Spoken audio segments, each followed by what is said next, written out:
Rob, thank you so much. I'm so glad to have you here. We've been talking for a little bit about getting you in the getting you in the chair on the couch. Oh yeah. We met a few weeks ago. Yeah, at Off Broadway. At Off Broadway. What show was that? That was the Boom Room, live from the Boom Room series finale for Blip Lab Video. Okay. And I had performed, and I guess you were a guest there hanging out too. Yeah, yeah. However, we met, 30-something years ago. Oh my gosh. My band played the Gallery in Edwardsville/Glen Carbon, Illinois. If you remember that. We opened for... No. We opened for MU330. My band was called 3220, and you were playing with MU330, and it was just... We don't know how we got on the show, but I knew MU330. I'm just like, how are we playing with these guys? And you guys crushed it. Like, absolutely crushed it. And we talked for maybe 15 seconds. Oh my gosh. But touring in the 90s, a big blur.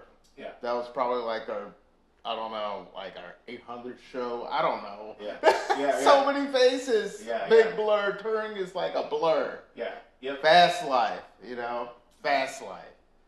Yeah. Tell me, how did you get in that band? Tell me kind of where you started with playing ska, punk, rock. How I got started? Yeah. Well, let's just, we should start at the beginning. So, my first instrument was violin, okay? So my parents got me in the Suzuki program. I started playing violin around 4, okay? So this is kind of, this leads into something else. So I was raised on the north side, right behind Solon High School, predominantly black neighborhood, okay? There weren't a lot of violin players around. So, being 4 years old, walking around with your violin, of course, you're going to get picked on. So my classes were in U City at the time, which is, U City is pretty much like predominantly, white or whatever. So I would take the Delmar bus to U City, to take my lessons. And, on my way to catch the bus, I always get, picked on, playing violin, you're black, Jimmy playing that, and, which was to me, kind of, I really didn't see a problem, because I just, I guess wanted to play music, or I really couldn't understand, why, people were just messing with me. But when I got out to U City and played in the orchestra or played music, that kind of disappeared, because people weren't judging you by the color of your skin. We were all making music together. Right. That was because everybody they knew what they were doing there, and it wasn't like a competition. It was just everyone. Yeah, people were more focused on the task at hand. Right. Which which I thought was great. I felt more comfortable in that, in that setting. But it was always a problem with me being black playing, I guess, white music, classical music. There was always this stigma that black folks can't play classical music. And I don't know, I used to get picked on a lot. And it's kind of like traumatizing in a way, but then at the same time, it was more like freedom. Because when I got into the orchestra, all that disappeared. In fact, I look forward to it because, not only was I playing, in the orchestra with people, but it kind of had the same type of hobbies, at that time it was a Rubik's Cube. And I forgot a friend of mine, he was amazing. He could solve it in 30 seconds. It was great. Just total, dark. We all like Star Wars, and it's kind of that kind of brought everybody kind of together in the orchestra, because not only we were playing music, working towards a goal, but we all had like kind of had like the same, you know, hobbies or whatever. So, you know, I mean, from there, you know, I kind of, you know, was going to the Loop, listening to public radio, you know, and I started stumbling up on, I don't know how I got into it. I got to, you know, kind of like give a big shout out to Tom Ray because he's actually the first person to turn me on to this whole like big wide, like, I should say like wide world of this music because I used to go to Vintage Vinyl. And my dad also went to Vintage Vinyl and bought records. My dad has this great record collection, right, of all different kinds of music, you know, like, so when I was growing up, I listened to all different kinds of music, but... Tom Ray, Papa Ray, right? Yeah, Tom Ray. So he would get his records from Vintage Vinyl. I used to also go to Vintage Vinyl and just hang out, you know, and I guess, like, I started listening to, you know, New Wave at the time, and then I was like, wow, this is awesome. All this stuff's coming in from, you know, England, you know, all this stuff sounds cool, you know, so. What years? Oh my gosh, that would have been 83, 84, 85. And all this new music was coming out, like Stray Cats, you know, I guess like Cyndi Lauper was, you know, coming out with her hit, and Human League, and all this stuff from like, I guess like, you know, all the stuff was coming out on the radio, so I was very like interested. I used to get my, used to get my radio, get my little cassette tape, and like just sit there like trying to catch a song and record it, you know, like right off the radio, you know, like and stuff like that, and I guess, you know, hanging out at Vintage Vinyl and started getting, you know, looking at different types of music, punk rock, new wave, all this different stuff coming out from England. But one album that changed everything for me was the Specials, because I picked that album up, looked at the back cover, and was like, oh my God, there's black people playing in this band and they rock.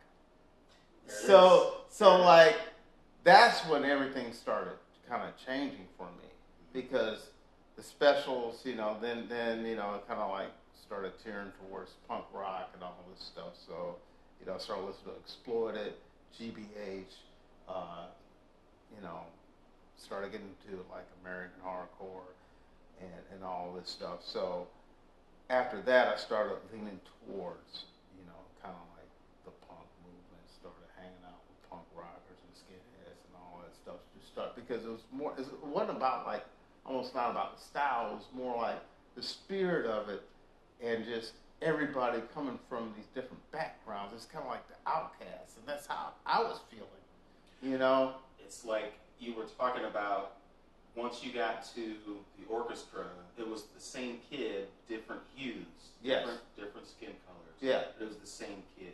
And then you get to these punk venues and seeing, you know, it's the same kid. Yeah. You know, something in their heart that drew them, you know, something in, you know, that hit their ear, and that connected that and brought them to these venues. Yeah, yeah.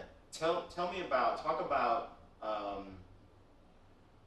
those first shows that you went to. When you did you see the Specials first? Was it the first? No, this is leading into something else. Okay. So like, okay. We'll get to that later. Yeah. So yeah, my first show was the Cramps. I went and saw the Cramps. That was my first punk show ever, and lived in Atlanta for a little while and for like a year. But my first show was the Cramps, and I saw that show and it blew my mind. I was like, wow, this is great, you know. And then this club called the Metroplex would bring in all these bands, you know, and it was just amazing. So at that time I saw a lot of good bands. So it's Atlanta. Yeah, Atlanta. So like at that time I was not playing music, okay? So I stopped playing by Atlanta, you know, started getting into punk rock and all that stuff. So moved back to St. Louis, and kind of like I had this. There's always been this fire, this little flame in me to. I need to do something that will. How to explain it? Like I want to see the crowd give feedback. I got to play some stuff that's gonna like, have the crowd just get excited about. I want feedback because there's always this energy in me. Because I was playing violin, but I would play in front of people, and they would just be looking at me. Yeah. Okay, you're done. Next piece, go. And I don't know. I didn't feel any gratification from it because there's something that I wanted to say, but I couldn't get it out through the violin because I was reading his music, right? So I was still listening to ska reggae, still listening to specials and punk music, and I was just walking around the loop one day, and it's like I really want to get into music. I got to start playing music again because there's something I just need to like get out, like get out of me. So I went to Baton Music, which was right next to Venice Vinyl. I walked in there, and Harold, the owner, was working, and I said, Harold, I want to play an instrument, and like I want to play a wind instrument. I don't know which one because at that time I was listening to a lot of ska, and I went over to the case, and I saw a saxophone, and I saw a trombone, and it was an alto sax, and there was a trombone there, and the alto sax was $300, and I was like, that's kind of expensive, but the trombone over there was, like $125. But I liked the sound of the trombone, but the trombone didn't have any buttons on it. So anyway, I'm like, okay, well, I'm just gonna get this. I'm just gonna buy the trombone. I'm just gonna buy it and just see what happens. How old were you? Oh my God, I was like 20. Oh, okay. 20. So I was like late, Yeah. So got the trombones and kind of like I don't know where to start, and this trumpet player happened to be hanging there, and I forget his name. It's been such a long time ago, but this trumpet player kind of like showed me the basics on how to play a brass instrument. So I took what he told me and took what I learned from violin, the discipline, and applied that to trombone playing. So after about a year of this, months and months of struggling, trying to like get a good note, come out good, I kind of like was just, it's like, okay, that I gotta like, play with some people. And I don't know. At that time, it was the Urge. I tried off with the Urge, and which is like, I didn't know what I was doing, and that didn't work. So I guess like MU330 was playing at the Red Sea, and I heard of MU330, but I just didn't know like who they were. I knew they were a ska band, and I kind of like walked over there and said, "Hey, y'all need a trombone player?" And then I guess like that's how it all like got started. And Dan Pottis really like showed me a lot of things about playing trombone. How I like to, how I like to play it. Right, so like it's kind of like Dan kind of like basically pushed me, forward in playing the trombone, like learning stuff. So you took those principles, the theory, knowing how to read the music on the treble clef.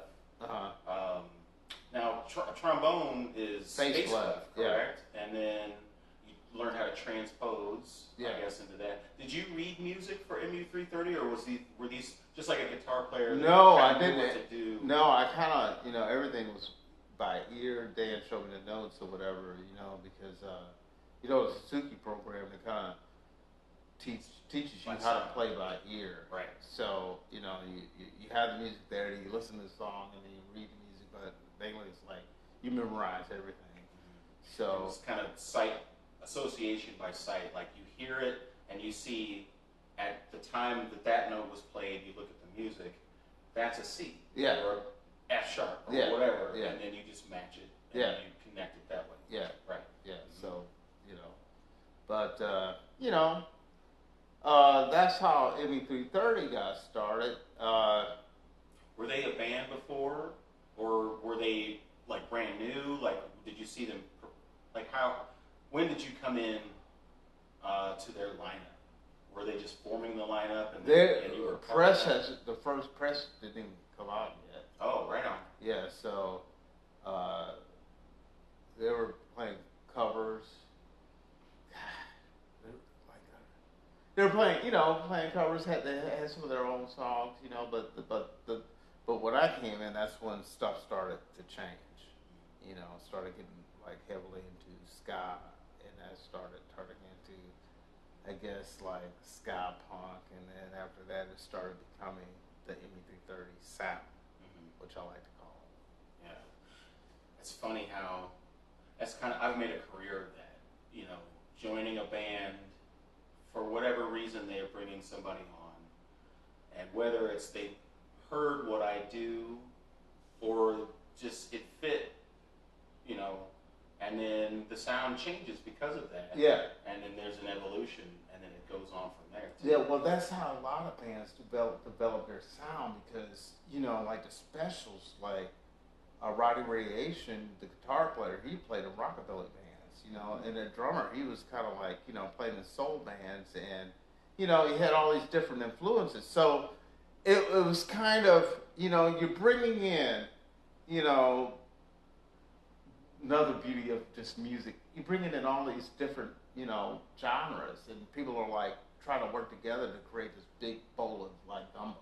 Yeah. So I think that's, different styles of feel. I think that's great. Yeah. Let's do that. And that the differences between each member are what makes it great. Yeah. It's always a compromise. Yeah. Like you compromise. Yeah. As long as everybody gets what they need out of it. Yeah. And is happy with what they're putting into it, and then the outcome is greater than the sum of all its parts. Yeah. And that's the sound, and it makes it something that you never even saw coming. Yeah. Yeah. Right. Oh yeah. Yeah. It started developing this sound, and it's like, and it's always about experimentation, what works, what doesn't work. It's always like taking these little chances and little risks. So I love that. So MU330 is formed. You've played your first handful of shows. Were these shows on the road? Was it local? It was local. Okay. It was very local. Bastilles playing, a lot of some shows there. Kennedy's. What is it? The Kennedy's open. What is it? Kennedy's open mic? I forgot what it was. I think it was on a Tuesday.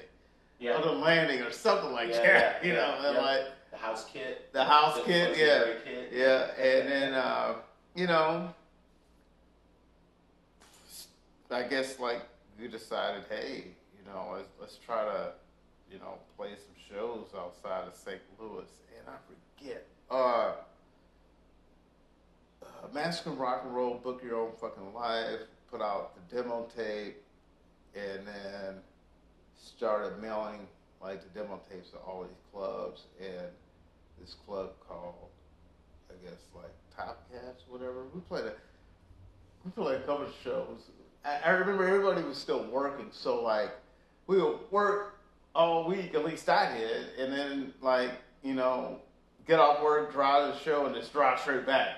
Yeah. So everybody could be at work the next day, like stuff like that. That's crazy stuff. Yeah. Like everybody, like had the cars, or like throwing everything in the car, the caravan or whatever. But yeah, I mean that's how it all started getting kicked off. And I think the biggest one we played Day on the Hill. Got to give a shout out to Jeff Fortier because he's the one that kind of like got us the big push. We played Day on the Hill, Reverend Horn Heat, and Gin Blossoms, and I think a booking agent saw us and asked us if he wanted to book us or whatever. We're like, yeah, sure. And Yeah. You know, we're like, we want 15 shows a month. We want to stay on the road forever. We're all in our 20s, So like, yeah. Everybody's like, living at home and all this crap, and like we just wanted to live in the van. Yeah. I guess 15 but through that we just started like developing and just started working together and just growing together as a band. Tell me about who was at the shows. Who were you looking out in the audience? Oh, at that time? Yeah. How does it like?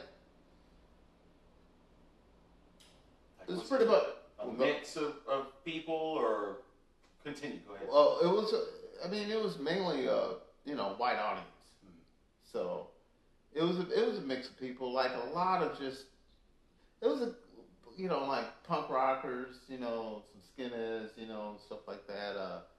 Combination of everybody, just, and the way I look at it, we weren't playing to a scene.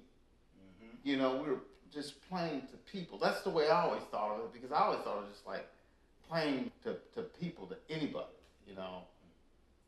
Who? So you mentioned skinheads. Were there? I mean, did you hear things from the crowd, like from the audience, as you're playing, or in between songs, song breaks, or whatever? Oh yeah. I mean, there were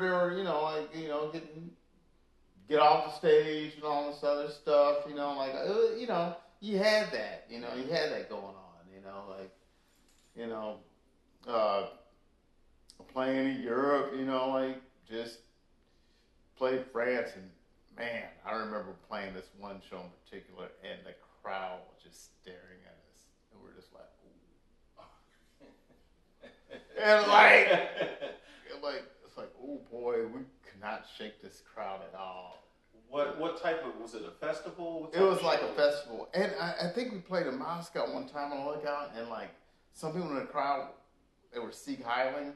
It was just crazy. Oh yeah.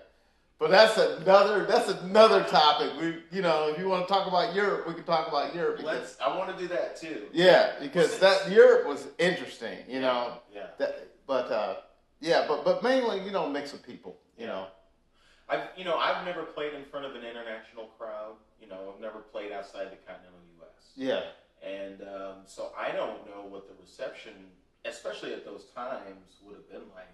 Like, did you find a contrast between, was it a little bit here in the States, was tense, racially, yeah, and then you get to Europe and it's like magnified, I guess, or multiplied. That's what I'm trying to get to. Well, being me, coming from North City and mine, going to Europe was just like, yes! I was like, I'm going to freaking Europe and I feel very vulnerable, but I'm going to just stay strong and do this, because I thought it was a good thing for me. It's like putting myself in a very uncomfortable, vulnerable position. Now, England was great. England, no problems. England, everybody there, they're pretty much, they're different over, they're different, but let's see, when you start getting into places like, particularly like Norway, that's when stuff starts getting kind of strange.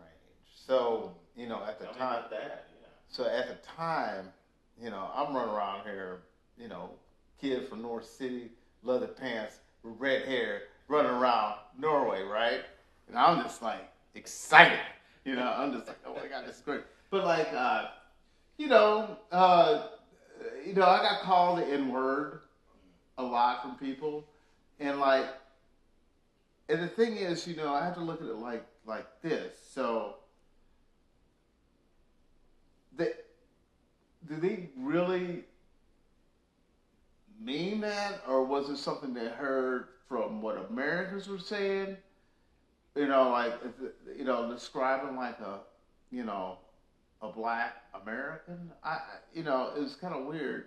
So, I kind of just, brush it off. I didn't get mad, but I did run into Nazi at a party, and I have to tell the story. I gotta tell it because it's so good. So it's just like this. In fact, the situation was just like this. Sitting on the couch.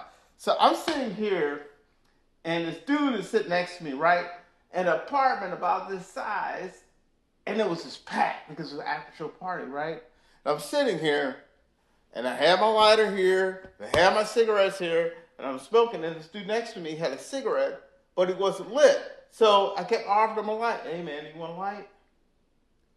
He just didn't do anything. It's like, hey man, do you want a light? Hey, I got a lighter here. Want one? Want a light? And the third time, I had to tell him, hey man, you want a light? Here you go. And he turns around, no, because you're R8. And he said it like in my face, and I'm just like, this is like right in front of my face. Wow. So I was like, what? And it was so ridiculous that it was way over my head. It was like, whoop. I was like, what? Did you really say that? Hold on. Did you really say that to me? And I'm just sitting there going, oh my fucking God. I'm at this party. My band is not around. And nobody speaks English except for this guy who is a Nazi. Right? Mm-hmm. So I'm just sitting there, and the band, they had taken off somewhere. They were going to come back in like an hour or so or whatever, but they had taken off somewhere. And I'm just like, screwed, because I'm sitting here next to this guy at a party. I don't know anything about the town I'm in Norway, and I'm just stuck.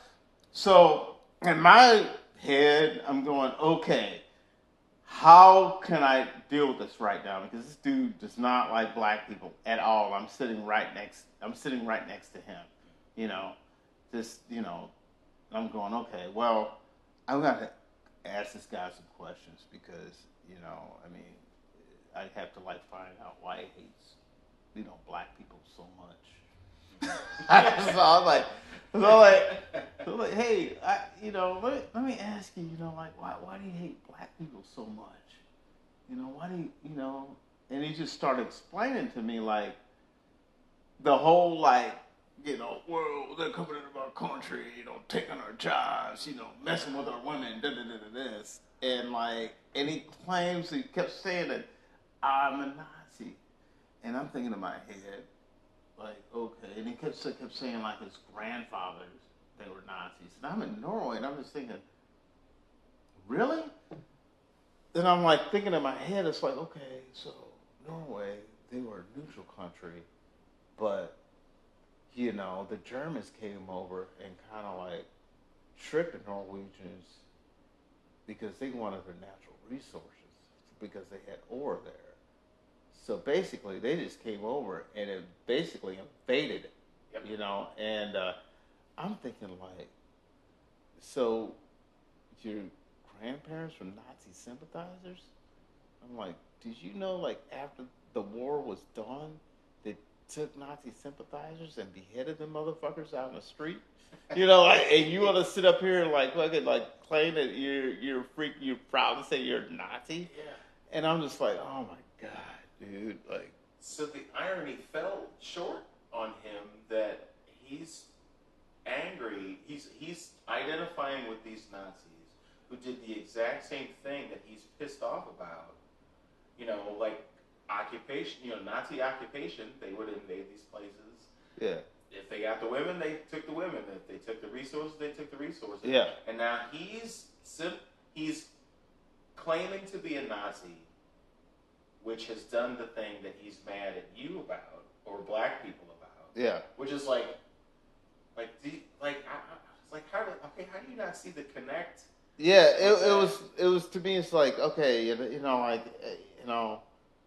I just,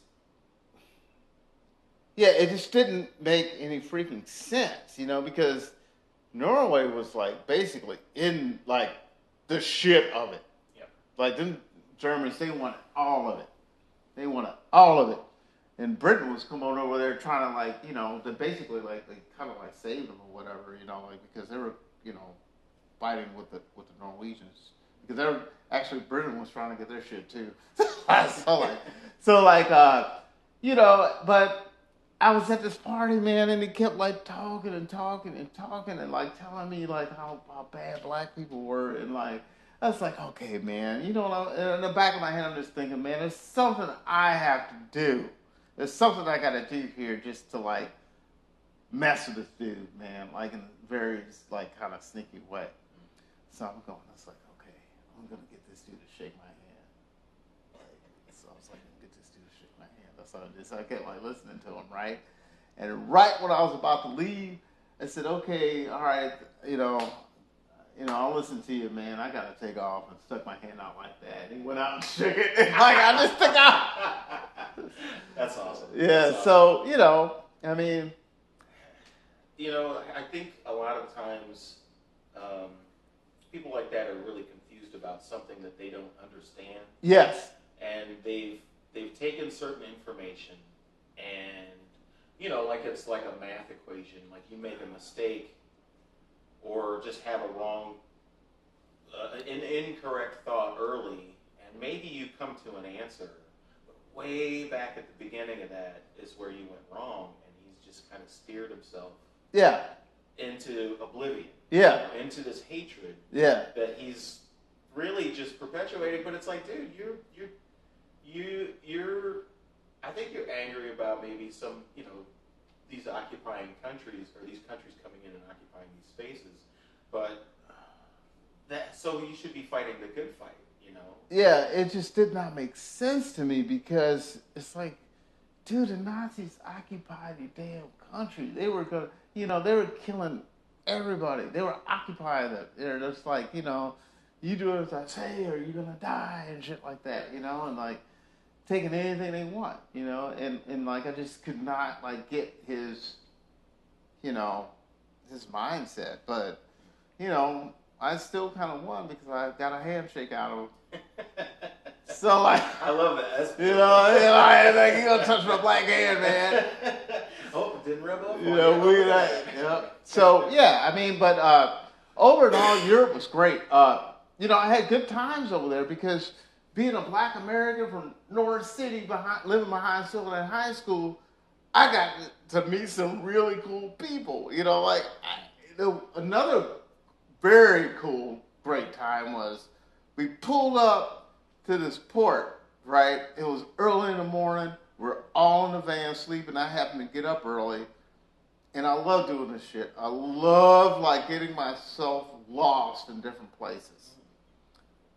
I'm sitting here with red hair, I pull up to this town, right? And I get out of the van and I see this like, kind of like this house with the light on, but it was kind of like a bar or whatever. It looked like a bar, but I didn't know exactly what it was. There was like one window, but, people were going in and out of it. This is early in the morning. So I was like, man, I'm going to check that place out. So walking up there, this is like, Norway, like small town or whatever. And it's like, okay, I can't see what's inside of there, right? I have no idea what's going to happen when I open this door and walk in. But I know one thing, I'm going to walk in there like I own the fucking place.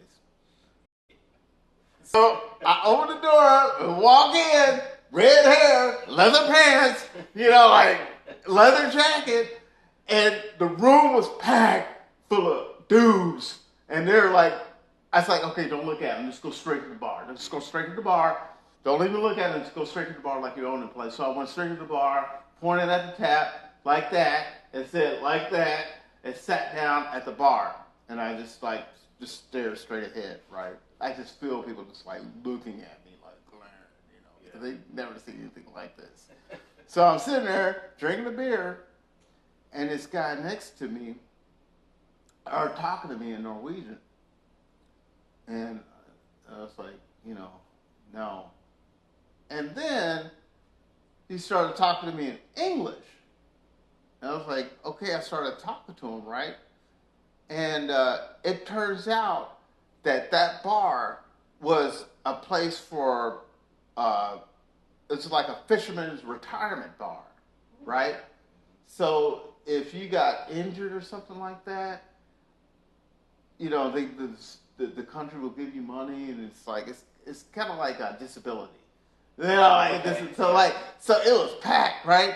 And this dude next to me, he was a fisherman, and of course he had like one leg, you know, like you know, a peg leg, just seriously. And you know, him and I were talking, and it turns out that he was a merchant marine, and he used to go back and forth from the port, Norway ports in New York City, back and forth.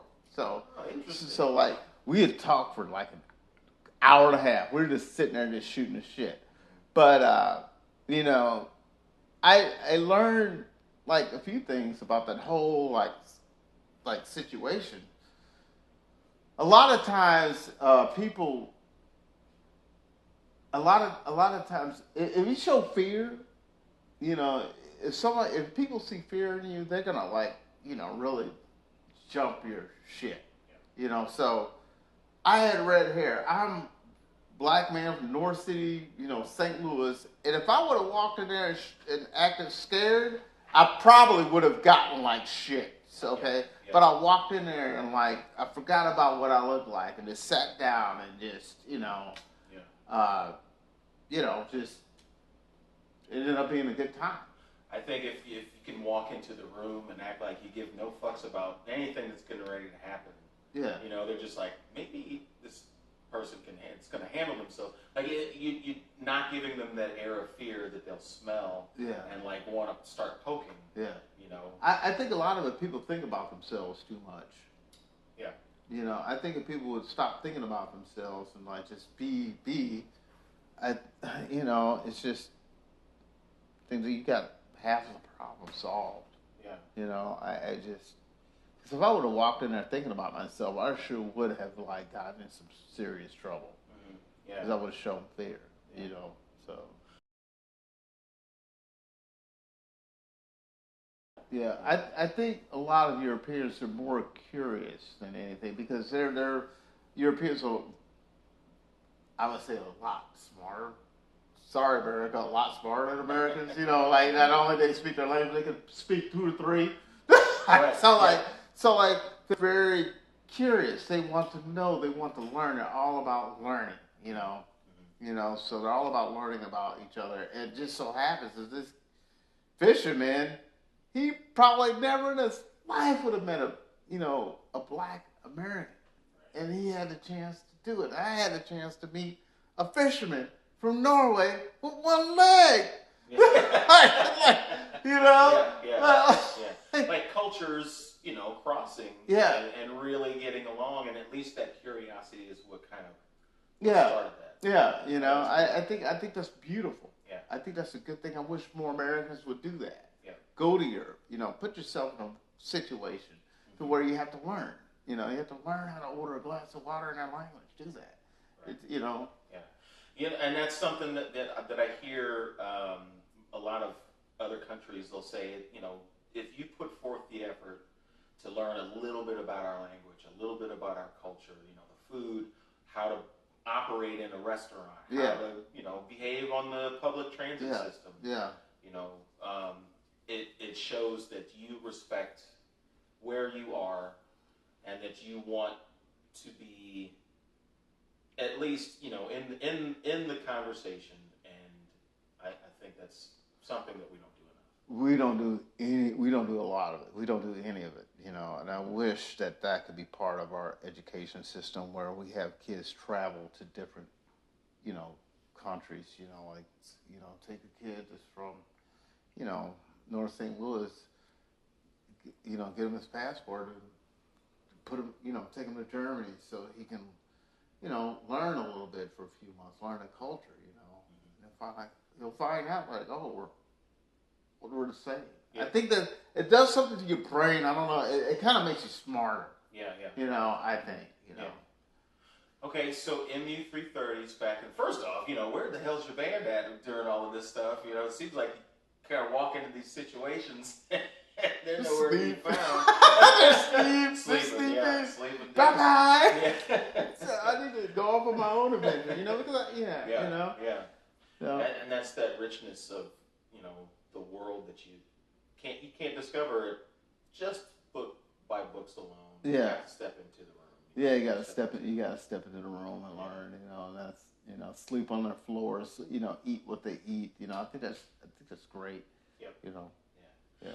So MU330's back in the States. Uh-huh. You know, playing more shows. Got your European experience. Tell me about so when you guys started recording and putting out albums, and MU330 had some pretty decent success, right?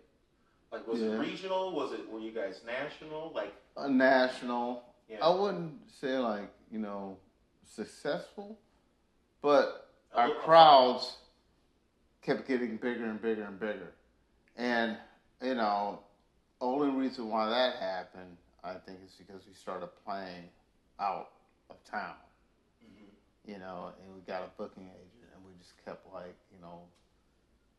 touring and touring and touring, and kind of like Lawrence, Kansas. I mean, before shows would sell out here, we'll sell out shows in Lawrence, Kansas, and I guess kind of like the word got out, like, oh my God, I gotta check out this band.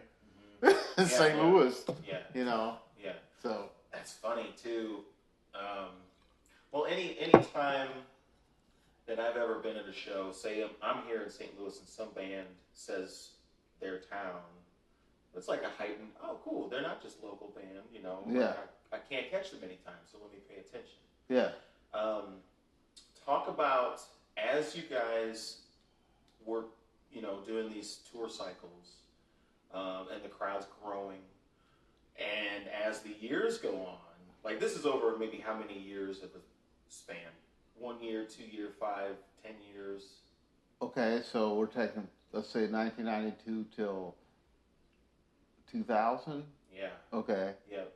Talk about how the crowds change, and as the music scenes change, and diversity begins to open up, because by then, bands like Living Color, the Urge is getting some steam, growing up some steam, and Steve, we've already talked to him in this series too. Talk about, please, as you see the world sort of growing into more cultures playing rock music or whatever, like how did the reception change with, did you see more black people in the audience at all? I started seeing more black musicians playing rock. I started seeing that. I was like, kind of like 95, 96, you start seeing, more black musicians, playing, like, it's kind of funny because it's like, until as a black musician playing rock, you always go, oh, hey, I'm a musician, I'm playing a rock band. And go, oh, you play drums? Oh, you play bass? Are you the bass player? Like, no, I don't know. Yeah. so you start seeing these, musicians playing different instruments, like black violin players, which is awesome. There's so many black violin players out now that's playing rock and jazz and all this stuff that is awesome, because I never saw that when I was growing up, But yeah, you start seeing a lot of, black punk bands. I can name one, Whole Wheat Bread. There's a few of them, but I remember particularly Whole Wheat Bread is a band from Jacksonville, Florida. They were kind of like a black punk band. So, speaking of black punk bands, your shirt, Pure Hell. Yeah. Did you ever get to see them or meet them? No. Yeah. I read about them. Never got to see them. Hopefully, one day I'll see them. But I think bands like Pure Hell and Death, I think that people need to, still go back and read up on our history about, like, there were black punk bands, in the 70s. Yeah. Bad Brains, they were, they were there, but I think they kind of got, like, skipped over, or you just never know. Yeah. I mean, you just never know what happened, and, to me, punk rock is for everybody. Yep. And I'm glad you said that too. Because punk rock saved my life. Okay, let's go into that. Punk rock saved my life because, you know, that actually punk rock told me, you know, be who you are. You know, be yourself. You know, be this way. You know, like this is who you are.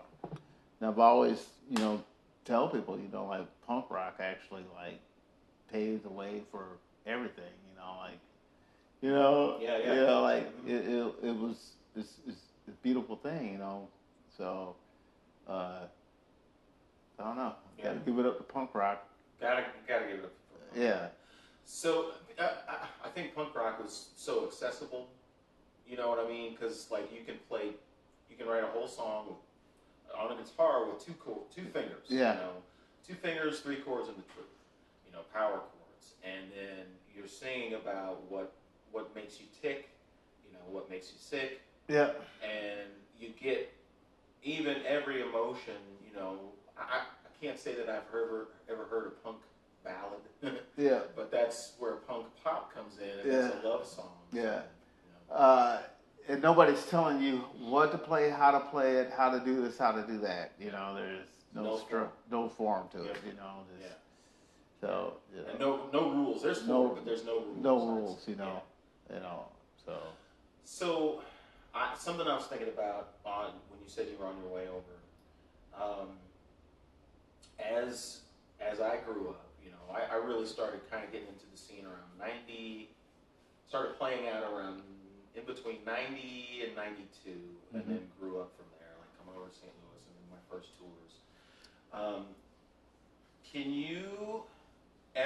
Can you think of a time where you almost had to defend yourself culturally, you know, to your black peers, friends and family, about playing not R&B?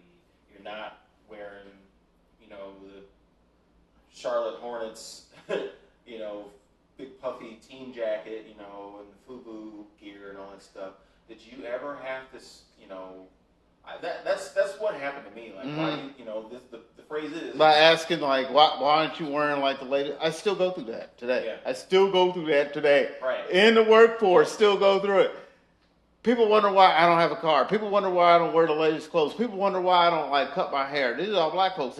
People wonder why, like, you know, I date white. When people wonder why, you know, like, I do this, you know, and it's like, the stuff has not changed since, you know, because this stuff was happening when I was 4 years old. Yep. Right? Yeah. And nothing's, it's like, but punk rock saved my life.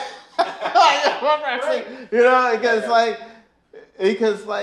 I could have questioned myself and going like, well, why am I not doing that? You know, then I have to like put on this, be fake. Right. You know? Did I ever have to defend myself? Yeah, a couple of times. I mean, it's just like... Not physically. I just... Not, you know, like, you know, but, you know, if they don't like it, you know, they don't like it. You know, I'm not going to fucking... Why do I have to explain myself to people? If you don't like what I'm doing, if you don't like what I do, then you don't have to. But I'm being myself. This is how I feel comfortable. You know, this is me, you know. So, you know. I feel like black culture, black people are trendsetters in music, sports, film, you name it, food, you know. But a lot of times, I feel like we're missing out on certain, you know, especially like rock and roll. Like I didn't, you know, like learning about Chuck Berry and learning about Rosetta Tharpe and learning about Death and all of these, and Bad Brains and all that stuff too. I really wish that more black people would at least explore this culture and understand that this is from us, for everybody. Yeah. You know, it's not... what comes to mind is, lately, the Olympics, there's just this girl from Australia, the breakdancing thing. And the girl from Australia is not doing such a great job. Yeah. People are they're shredding her about this.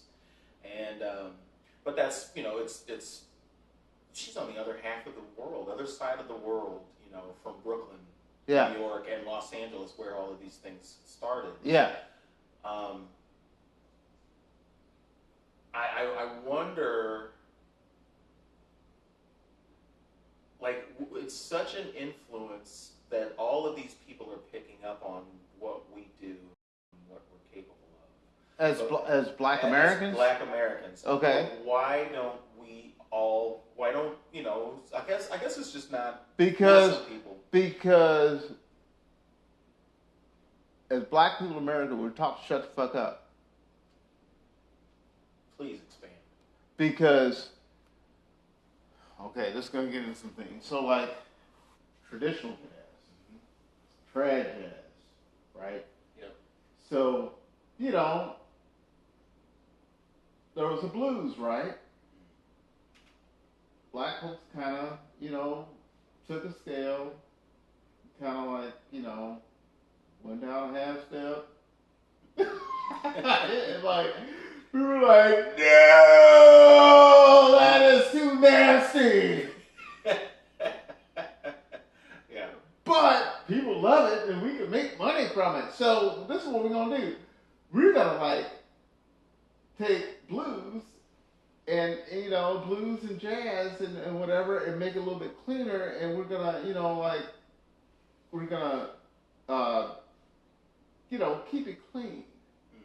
But that's when it started getting like, you know, traditional jazz and all this stuff, you know, like the quirky, like, you know, traditional jazz stuff. You know. Like Wynton Marsalis? And, no, like traditional jazz, like early 20s jazz. Oh, okay, sure. You know, like early 20s, you know, like keep it clean jazz. Yeah. You know, like keep it clean. Yeah. But Black people could not actually express themselves because of racism and like, They were either couldn't do it or they were exploited, you know. So traditional jazz, you know, a lot of bands got big to the white audiences, you know, which were you know you had a white jazz band, you know, that catered to white people playing Black music. Get what I'm saying? Mm-hmm. But they were keeping it clean, right? Whereas you had a lot of you know blues musicians back then who, you know, were playing this stuff, being punk rock, you know, you know, doing this stuff. So like a lot of like, feel like a lot of music culturally kind of got stolen.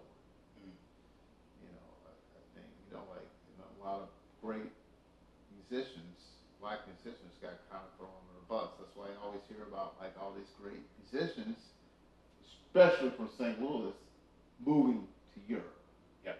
We had killer ass musicians in St. Louis. We had the Bowies, Lester Bowies, who had the art ensemble of Chicago. Him and his brother, who now live. Well, Lester passed away, but Joe Bowie, he lives in Europe now and is still making music. You know, because like sometimes people just don't appreciate it. You know. Yeah. So. Yeah, and then or like they just take it and like process it.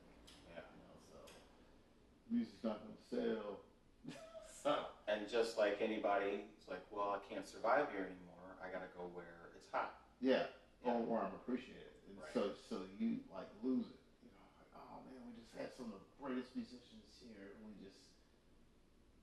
they just left. Yeah. This sucks. Does that mean that our influence, are we inadvertently spreading it, and then somehow someone else is able to financially take advantage of it? Oh yeah. But But our culture, like, is it a good thing? What are the good? What are the pros and cons that you see in that? Well, the pros of it is you're spreading your music. Someone's being appreciated, you know, by developing their own style of playing music. But do people really appreciate, like, have respect for what they did, or you know, are they just like the whole breakdancing thing? You know, that was invented.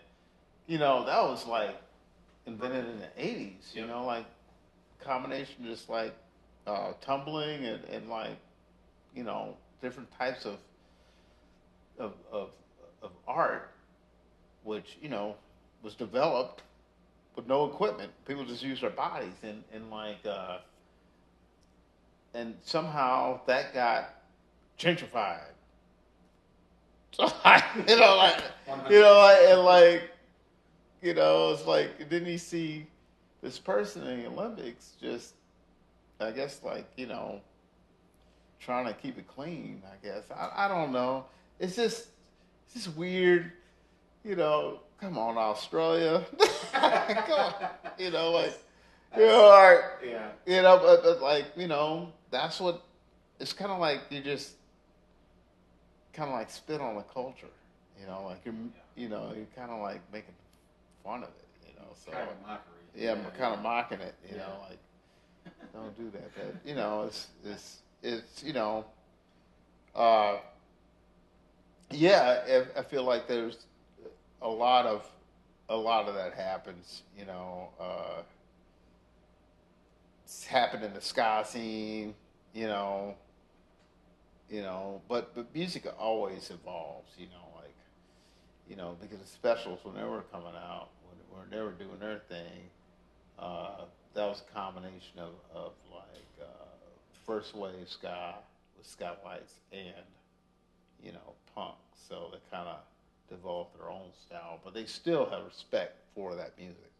So, you know, but I think, you know, I think a lot of times we just want to steal and take and copy because that's all it is. You know, we take things, we copy it, and we develop it in our own style. In fact, like J.S. Bach did that because while he was composing music, he was going to Italy watching Vivaldi and learning from him. And then he took from what he learned from Vivaldi and like started incorporating some of that stuff into his music, you know. Because it stirred emotions in him that he hadn't felt before because there were techniques or note clusters or something that he hadn't done or thought of, and it's like, oh man, that's pretty exciting. Yeah. Yeah. Yeah, so, you know, it's like you hear stories like that, how these composers, you know, they used to walk miles and miles just to see this one person play and like sit there and like, you know, I don't know how they did that. I think people in the Baroque period were freaking aliens. I don't know. They were some special freaking people. Like, I'm just like, ah. Yeah.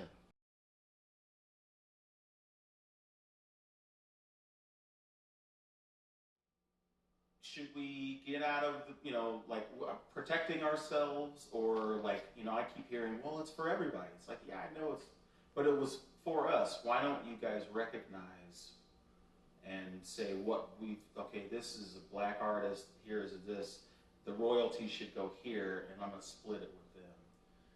You know, does that happen enough, or do you feel like, you know, we're even kind of past that, or can we save it? It's hard to, I don't know because I always feel like, you know, a lot of musicians, but Europe, they have total respect. Europe is different though, because they kind of have like total respect for like black artists in America. They really do, and they really, you know, they really study the stuff. There's some killer like jazz musicians in Europe. I'm like, oh my god, like, you know, these guys can get funky, real funky. Yeah. You know, but they have like a respect. You know, they actually play it. They play it with feeling and respect. Mm-hmm. So you can tell if somebody's faking it, and you can tell if someone's really playing it. Mm-hmm. So I think even that, if somebody is really pushing their heart and passion into the music, I think that, you know, that's good enough. Mm-hmm. in a way, you know, because that kind of, you know, you feel it, you know. Yeah. So the musician's really like trying to, like, you know, copy something, and he's not like you won't play it exactly the way he's playing it, but if he's playing it with just feeling and like emotion and putting everything he's got into it, I think that's enough in a way. But you know, I just feel like a lot of times, like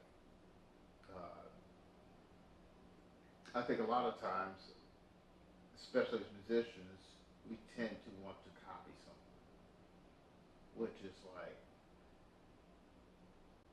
I think as you get older musicians, you're just like, this is who I am, right? This is who I am. But the musicians that want to be who they are, they don't get paid a lot, right? You know, right? So like, you know, yep. So that's why, you know, he had all these avant-garde musicians that moved away from St. Louis. We had some really good avant-garde, like musicians that used to live in St. Louis. You know, they moved to Europe where they're appreciated. You know, they play what they want to play. You know, they want to. This is how they play. This is who they are. But they can't do that here in the States because people want them to sound a certain way. I feel like there's a lot of musicians, like myself included, that would love to be able to expand or change directions in that sense, but we can't really get there. We can't, you know, there's a lot of people that can't afford to go on a vacation, let alone move and uproot their life to go do these things, you know. And I don't know if that just has to do with planning or whatever. It's a big risk, you know. I mean, you can't, you know. I mean, it's hard. But the United States, our government does not take care of its musicians, so that's the problem. Whereas in Europe, they take care of the musicians, you know, because making music over there is kind of like, you know, a job, you know. I mean, the hours you spend practicing, you know, the hours you spend, you know, learning this stuff, you know, that's a job. But in the United States, we don't take music as seriously. How could the government step up and do that for us? I mean, if you can think, you could probably draw me a laundry list of many of things, you know, that could be better. But how can we do it in St. Louis? Besides having to join a blues band, a jazz band, or play covers? I have no idea. Right. I have no idea. I mean, you just have to like have. I hate saying this, but it has a lot to do with just intelligence. Are you curious? Are you just like, you know, do you want to expand your brain and learn something new? You know, so, you know, sometimes you just have to like get out there and do it and make people listen, you know, because I remember with the MU330, you know, like, you know, coming out with, you know, songs or whatever. It's like, are you gonna like this song or what? And it really wasn't about people liking it. It's about how it made me feel playing it, so, and listening to it. Yeah. So, but you know.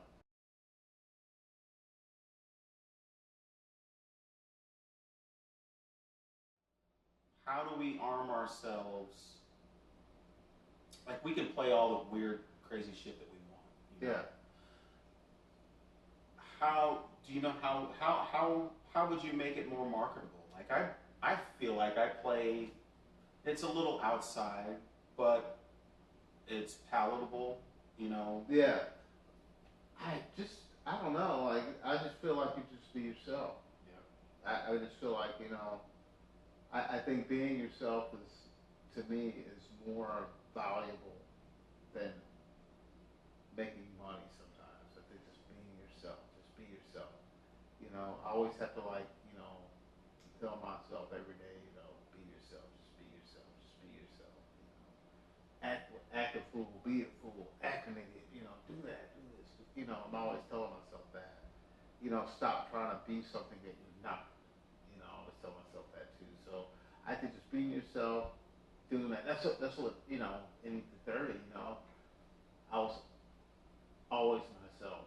You know, when I play solos, I'm always myself. You know, just play how you feel. Just play it. You know, I think a lot of times, especially with music, I think a lot of times, a lot of schools, they want you to be somebody else because that's what the teacher wants you to sound like. Yep. Which, what you're not, telling them to be themselves. And this is what jazz is all about, just being yourself, you know. Is that what you tell the inner child? Is that what you tell that other kid that's coming up, that young music, that other 20-year-old that's just starting? Like, is this the same advice that you would give? Yeah, just be yourself, because I've always said that I could put 3 trombone players in front of me, right? And each one will be playing the same song, right? But if I close my eyes, I could tell each person that's playing. I can like, man, okay, that's so and so. Okay, that's so and so. If I close my eyes, because they're being themselves. Yeah. They maybe play the song a little bit differently, but they're being themselves. Yeah. The wind comes out of this person a little more forceful. Yeah. The trombone player on the right has a terrible lung capacity. Yeah, or like, the way he plays, like you could tell that's him. It's kind of like if you put if somebody put on Stevie Ray Vaughan, you could tell who it is right away, right? Yeah. By his playing, right? So that's his style of playing. You can put on another guitar player by the way he's playing. You can tell that's Jimi Hendrix, So. Yeah. How do you tell, like, what's in Rob Bell's trombone playing that makes you?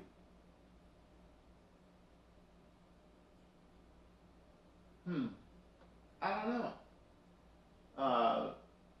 When I improvise with Susie sometimes, depending on like Susie Gibb, the band I play in, it just depends. Like, since I'm the only like horn player in the band, sometimes I could have had a bad day or I'm feeling tired. I could play a lazy solo.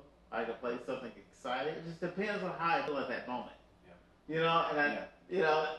It's always like playing like how you feel. I think that's important. That's the beauty of it. It's like improvising sometimes.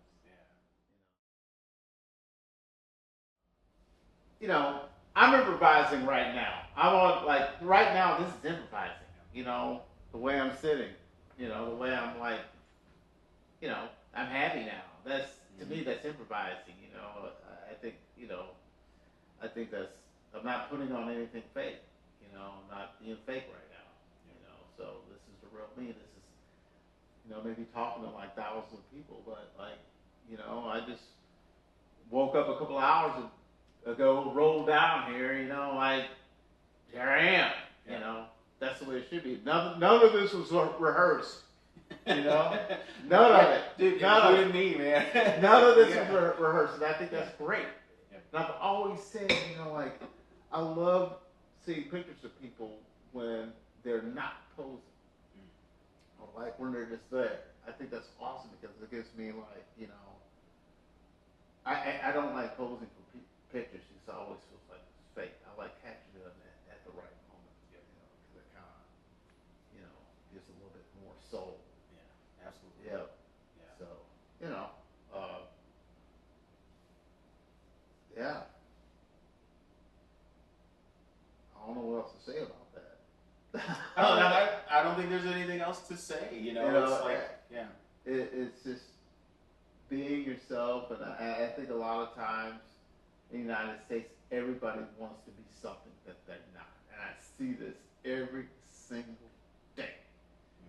Gotta get the biggest, baddest truck. Gotta get the biggest, better shoes. To be honest with you, nobody gives a crap about your shoes or your truck, But in a way, our society wants us to say, if you want to do good in the world, you gotta get this. I don't have a car. I commute by bike. I love it so I get around. I don't judge people on material things. What I judge is what they have here, and what they have here. You know what I'm saying? It's just, material stuff. I get it. It's meaningless. All that other meaningless, stuff. yeah. Yep. Just trinkets that you can't take with you. Mm-hmm. You know? Dude, I can't think of a better way to put the cap on this interview. That's pure hell, man. Yeah. I mean, you know, if I think it's, yeah, just be yourself. Yeah, just be yourself, you know. I mean, I don't think as kids, I always look at it like, think of it like a little kid. You're 4 years old, and you're just walking around happy. You know, I think that's the way everybody should think. Curiosity, smiling, happy. You know, but when someone tells you, no, no, no, you start getting confused. And when somebody starts like, you know, judging you, you start getting confused. And it's like, oh, what am I doing wrong? You know, I always keep this picture of me. It's like I was like 4 years old. You know, like a picture of me up on the wall. It's like, man, that's the way I want to be today. You know, I don't know. It's just keep curiosity going. You know, so yeah, that's beautiful. It's kind of funny too. I have this. Let me show you this. This is me. I think I'm 2, sitting on my dad's lap, and, and he put the headphones on me, and that face. Yeah, that's who I want to be. Yeah, that's who I turned out to be. You know. Yeah. Or that's curiosity. That was the moment my body learned that it's built for music. Yeah. You know. The curiosity, learning. You know, learning and you know, that's yeah, that's it. Yeah. Not thinking about nothing. Not thinking about this. What is going on here with that person? You're just happy. Yep. That's the way. That's the way I want to be, like all the time. But it's kind of hard sometimes because we're adults. You know. But I always like look at that picture and go like, this happiness. Yeah. You know. It's about finding your happiness, man. And finding your happiness. You know, like being a kid again. You know. You should think like that. You know. Yeah. That's why I'm so upset with all the crap that's going on in the world. You know, like I see, like, you know what's going on. What's like, can these people ever like be just like that 4-year-old? Just stop what they're doing. Just be a 4-year-old. Just be a 4-year-old. Just be happy. Love everybody. You know, just be curious. That's deep, dude. Yeah. That's good. Yeah. It's not. You know what? It's not that deep. It's really simple. Yeah, just be a 4-year-old. Yeah. Just learn how to just let go of things and just be a 4-year-old. You know. I watched Step Brothers the other day. Don't lose your dinosaur. You know, be your 4-year-old. Yeah. Be that 4-year-old. Be that. Yeah. Or maybe be that 2-year-old. Yeah. You know. Yeah. I still have those cans. I think I do. Really? Yeah, I think so. Somewhere. But dude, thank you so much, Robert Bell, trombone, rock icon, St. Louis music staple and mainstay. Thank you so very much. Yeah. For being here, stopping by. Glad to be here and talk. You know, I like talking about this stuff. I think a lot of people don't talk about it. Yep.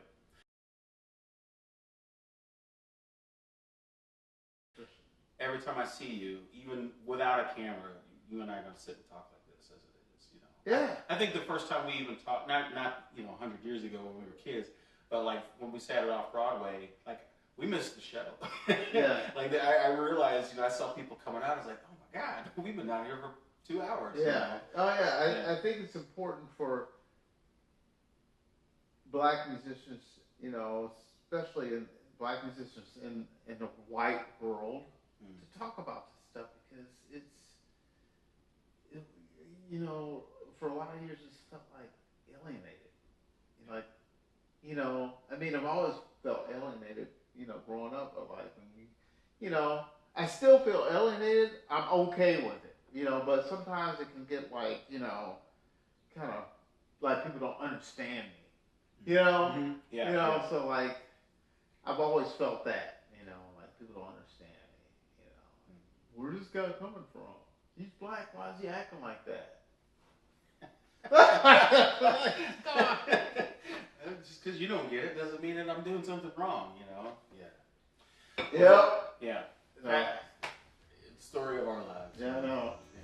Well, dude, thank you so much. Yeah, man. All right. That's it. Robert Bell, episode 6. All right. Thank you so much. Go.